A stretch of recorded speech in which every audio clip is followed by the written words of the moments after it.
Today is August 6th. It's been seemingly forever since the last time I did one of these videos. But yeah, right now it's August 6th.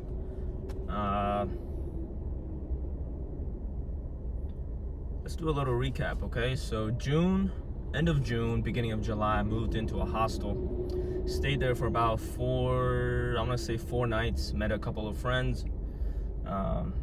Found an apartment in the beginning of July, moved into my apartment, which was essentially a empty room on the second floor of a house in Flatbush, Brooklyn. I went out, bought myself a $50 air mattress, put it on the floor, and that was my room till this day, right? It's pretty nice. You know, I don't have any furniture. I don't need furniture, just an air mattress, 2 pillows, and a blanket. I have all my luggages in my car, as you can see, because I don't want to take it out. So the nice thing about this apartment is that right now, right, it's month to month. So I'm not locked in for 6 months or a year. So I can move out anytime. You know, I paid the landlord in cash $1,200 a month just to have a roof over my head. So it's pretty nice for now. I met a friend at a hostel. His name is Sun. Alright, so my phone fucking overheated. Right now I'm having issues with my phone because I dropped it in the ocean when I was playing soccer on the beach. So now my phone just constantly overheats if I use it for too long, and my battery dies very, very quickly. So yeah, I'm having some phone issues right now, but right now I'm not exactly in the financial state to purchase a new iPhone, you know, so I'm gonna ride with this phone for now. But back to what I was saying. So yeah, you know, I stayed 4 days at the hostel, met some friends, met my current this guy, one of my best friends for now. Pretty eccentric guy. He said he needed a place to stay, just like I was. So I told him, you know, once I find an apartment, you can move in with me. That's exactly what happened, right? I found my apartment in East Flatbush, Brooklyn. He moved in with me as a friend. He bought a fucking yoga mat and he just sleeps on the floor next to me. And we've been hanging out ever since, you know? And the reason I did that was because I find him to be one of the very few individuals that is just as eccentric and out there as me. And I don't come across people like that very often, you know? Because when I first met him, he told me he was an AI and that he couldn't really tell me about his past. So I find that very interesting, you know. And he's an artist, so we've been collaborating on art projects together because he needs help with certain things. You know, he has an artistic vision, but he needs help with the logistics and the coordination of making it come true. So for the past month, we've been just working on various projects. The first one was that he had this idea of, you know, getting a FIFA ball, you know, because the World Cup was taking place in New York. So we got this FIFA ball and we tried to see how many names from how many different countries we could get in a single day. So we end up going to the fucking World Cup finals, Spain versus Argentina. And we just walked around interviewing people, asking them, you know, what does football mean to your country in one word?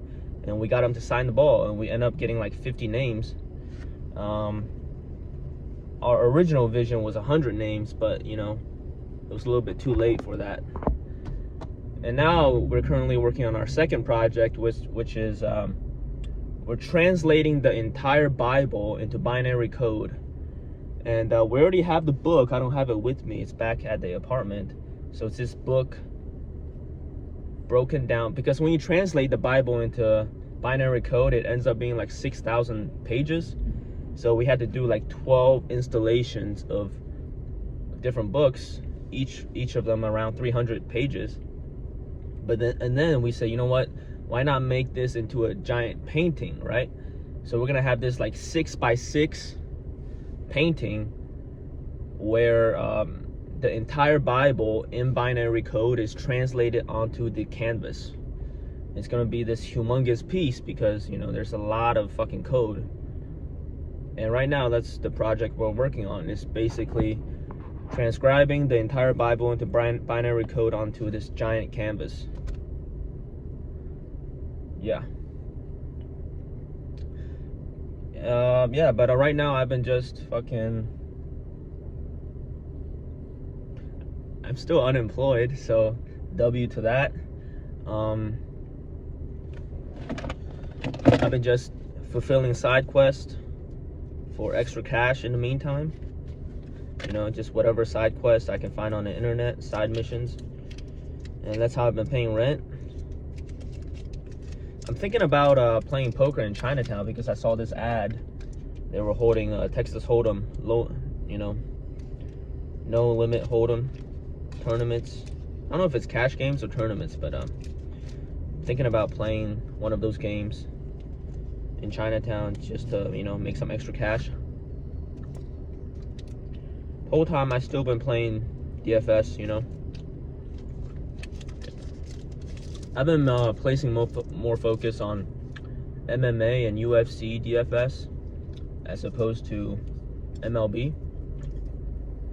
And the reason I'm doing that is because UFC DFS reminds me a lot of NFL showdowns, which I find it to be easier because very limited player pool, right? So small player pool, there's a small amount of combinations that you can make as opposed to, you know, regular MLB slates. So I've been placing majority of my bankroll into UFC DFS tournaments every weekend, and I've been really, you know, dialing back on the amount of volume I'm playing as far as MLB. But yeah, right now I'm still not in the best financial situation. I have a couple $100 in my bank account. I just paid rent today for the second month of rent in my new apartment. That was $1,200. So right now I have about $500 in my checkings account.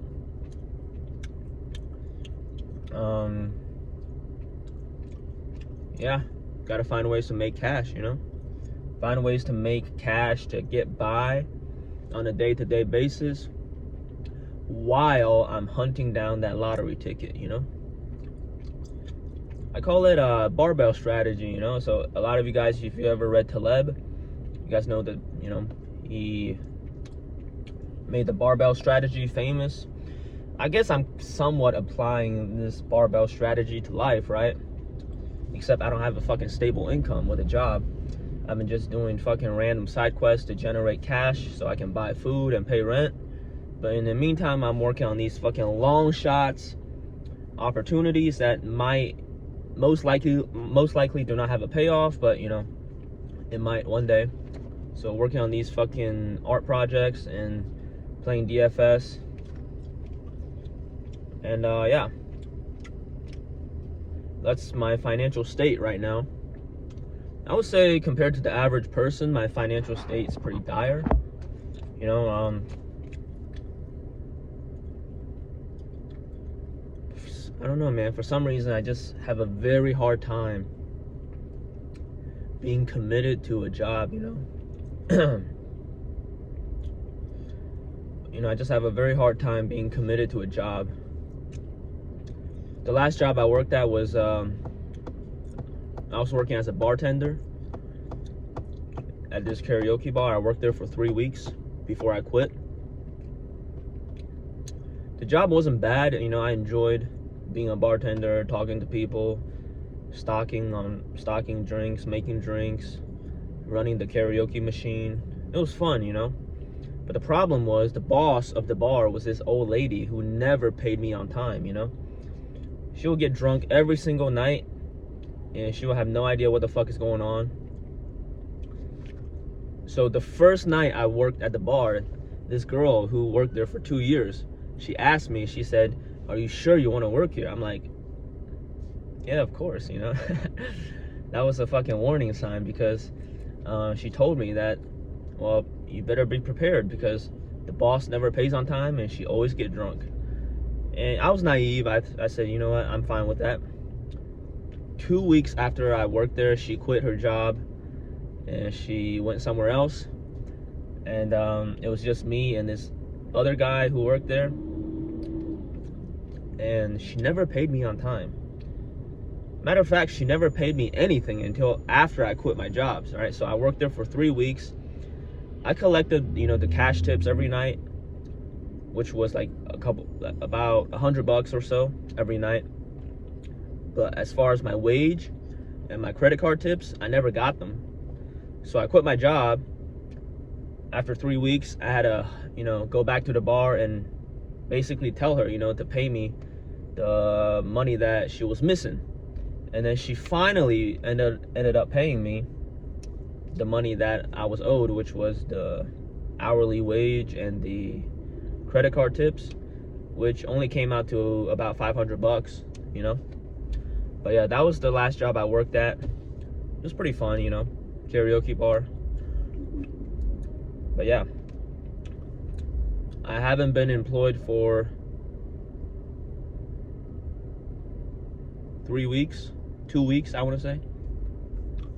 I mean, even when I was working at the bar, I wasn't legally employed, I was kind of, because I never did the paperwork because the boss was too drunk for me to fill out the W-2. But yeah, man, I have no desire to get a W-2. I have no desire to be employed as a employee. So right now I'm just kind of, doing side missions for cash and betting on my long shots. Hopefully the long shots will pay off. Once it does, I'll have a sizable chunk of change. I can move into a better place. I kind of want to move to Greenpoint, So a lot of people, they want to move to Manhattan. But I saw this place in Upper Brooklyn, Greenpoint. I find it pretty nice, right across the river from Long Island City. But yeah, August 6th, 2026.